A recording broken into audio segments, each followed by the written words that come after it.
What's up, y'all? It is Cabby, one half of the Chris and Cab team here in Houston, Texas. Have you ever wondered what you should do if your home is damaged while you're actively listing it on the market for sale? Well, in this video, we go over exactly that. All right, so you're listing your home for sale and there's damage to the property. So what are you supposed to do? And anyone in real estate will tell you that anything can happen in real estate. One time when I was representing the seller, we were under contract. The buyer went to the house unattended. He wasn't supposed to, that's not supposed to happen, but he went to the house unattended, went into the attic, stepped through the ceiling. Also, I had another client, before they hired me on to be an agent, they had it listed with another agent. One buyer had accidentally left a faucet on, so water kept on dripping when the house was unattended, dripped all over the floor, totally damaged the wood floors. So these types of things happen when you list your home for sale. So what are you supposed to do when it does? I think the overall guiding principle we must adhere to is disclose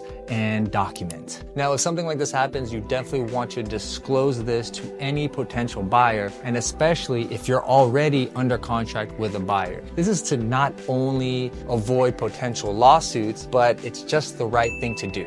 So you should explain what the issue was, what the root cause was, how you discovered it, what was done to fix the problem. Now, the more detail you can provide and the more forthcoming you will be, the more comfortable buyers will feel about the situation, and they'll have more confidence that it was handled and remediated correctly. And this is why documentation is so important. You're gonna wanna take pictures before and after, hold on to any repair quotes, repair invoices, and just kind of document all the steps that were taken to fix the problem. Open communication is key, especially when you're under contract with a buyer. You definitely don't just wanna fix it and hope they never notice, even if you get it back to the way it was. That's just not right, and it opens you up to a lot of liability. So to give you a more concrete example of how I typically handle it when something like this happens to one of our listings. As soon as we discover an issue, I usually head out to the house, what's going on, and then I will call one of our trusted tradesmen to diagnose the problem, right? Whether it's a plumbing issue, an electrician, an AC guy, or sometimes we just need to get our general contractor out there. As soon as I meet with my tradesman, right, and we figure out what's going on and what the problem is, I will call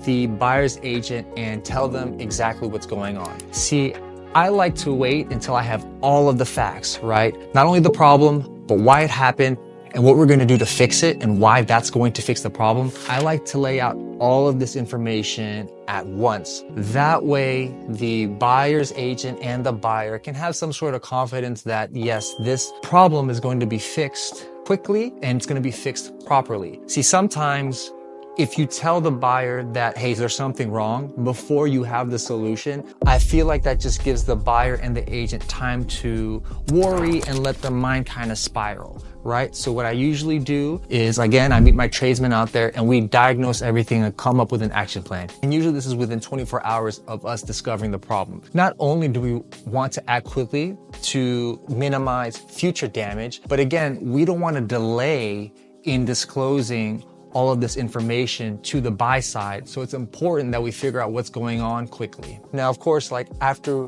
we tell them what's going on and we tell them there's an issue, if they want to go out to the property, they're more than welcome to go check out the property. So also, once we have our plan in place, our remediation plan or our repair plan with our tradesmen, at this time, we can also get buy-in and confirmation with the buy side that they agree that our course of action is not only appropriate, but that they feel like it will appropriately fix the problem and that they will feel comfortable taking on the property after this work is complete. So getting buy-in from the buy side at this moment in time is also important. So fast forward, now let's say all the repairs are done.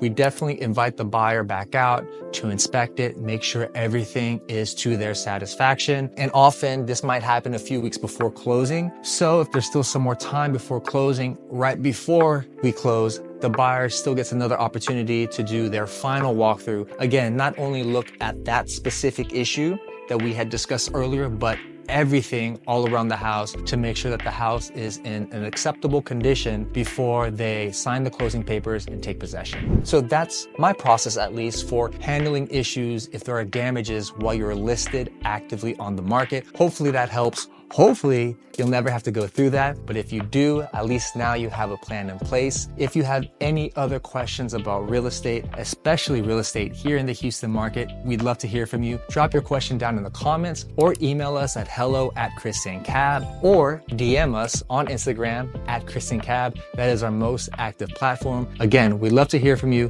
We'd love to help. We'll see you in the next video.